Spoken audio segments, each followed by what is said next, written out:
आज आहे 26 मे 2025 आणि पाहू शकता मी माझ्या शेतामध्ये आणि या शेतामधून सगळ्या शेतकऱ्याला अंदाज येणार आहे। राज्यातल्या सर्व शेतकऱ्यांना सांगू इच्छितो की राज्यामध्ये 26 मे पासून म्हणजे 26, 27, 28, 29, 30 आणि 31 मे पर्यंत दररोज भाग बदलत जोराचा पाऊस पडणार आहे म्हणून हा अंदाज लक्षात येतो।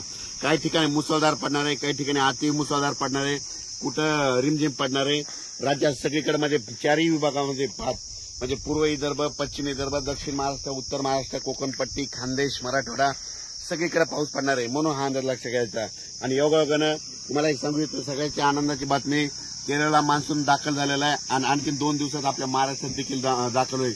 पण परिस्थिती अशी आहे की शेतकऱ्याचे शेत असे हे पाहू शकता की आमचं शेत आहे, शेत तयार आहेत, फक्त काय झालं त्याच्यामध्ये तण उगवलंय म्हणून याला एकदा पाया हाणावं लागणार आहे।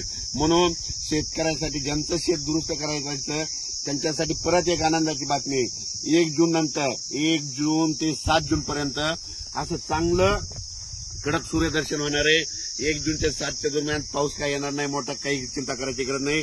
त्या 1 जून पासून काय करा, तुम्ही संपूर्ण शेताची कामे आटपून घ्या।